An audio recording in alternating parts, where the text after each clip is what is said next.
Salut à tous, on se retrouve aujourd'hui pour une vidéo de présentation de la lampe X300 Ultimate de chez Element. Alors cette lampe elle m'a été envoyée par le site TinyWind, donc c'est un site basé en Chine. Vous avez les frais de port gratuits dessus et en utilisant le code MDS10 vous avez une réduction de 10% sur vos commandes hors articles déjà en promo sur le site. Alors cette X300 c'est une reproduction des Surefire du même nom. D'ailleurs comme vous pouvez le voir elle a le marquage Surefire sur le côté. La grande particularité de cette lampe c'est qu'elle a un faisceau qui est très concentré. Donc vous allez pouvoir éclairer des cibles beaucoup plus loin qu'avec une lampe on va dire cheap chinoise. Pour la faire fonctionner vous avez besoin de deux piles CR123 qui ne sont pas fournies avec. Donc vous les insérez dans le sens du schéma qui est dessous.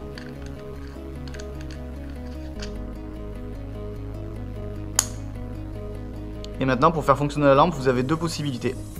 Soit vous faites tourner le switch dans un sens ou dans l'autre, c'est-à-dire soit en haut soit en bas. Vous pouvez utiliser celui de droite ou celui de gauche, c'est une lampe qui est ambidextre.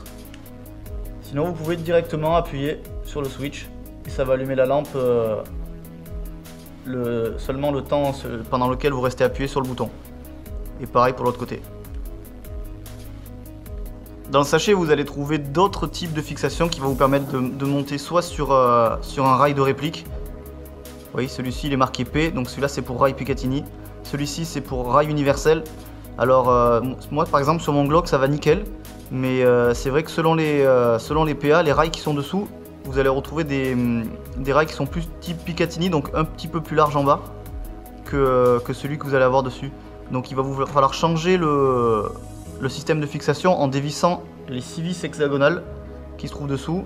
Il vous donne une clé exprès pour le faire.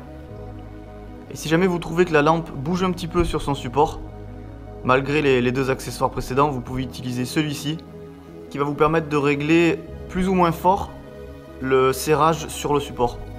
Mais bon, moi je vais pas m'en servir parce que sur mon Glock par exemple, vous voyez, ça tient très bien et moi j'ai pas peur de... je pense pas perdre ma lampe quand même.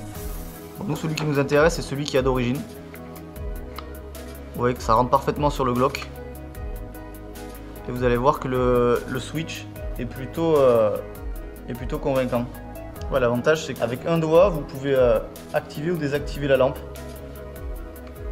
Pareil pour l'autre côté.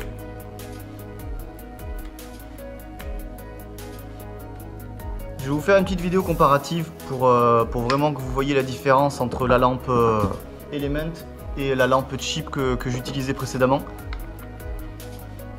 Sachant que cette lampe elle a deux modes de fonctionnement. Vous voyez, elle a le mode strobe et c'est vrai que bon, mode strobe c'est pas vraiment autorisé dans les parties qu'on fait nous, mais il s'active un peu tout seul malheureusement, donc c'est vrai que c'est pas le top. Là sur la vidéo on dirait qu'elle éclaire plus que la Element parce qu'en fait elle a un faisceau qui est beaucoup moins concentré, donc ça éclaire beaucoup plus large, mais ça éclaire par contre aussi du coup beaucoup moins loin.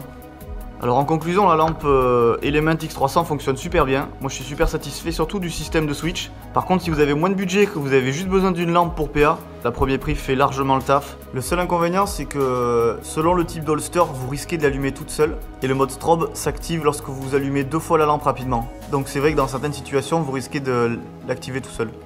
Bon voilà, j'espère que cette vidéo vous aura plu et vous aura un petit peu éclairé sur les lampes sans faire de vilains jeux de mots. Et je vous dis à bientôt pour une prochaine vidéo. Ciao!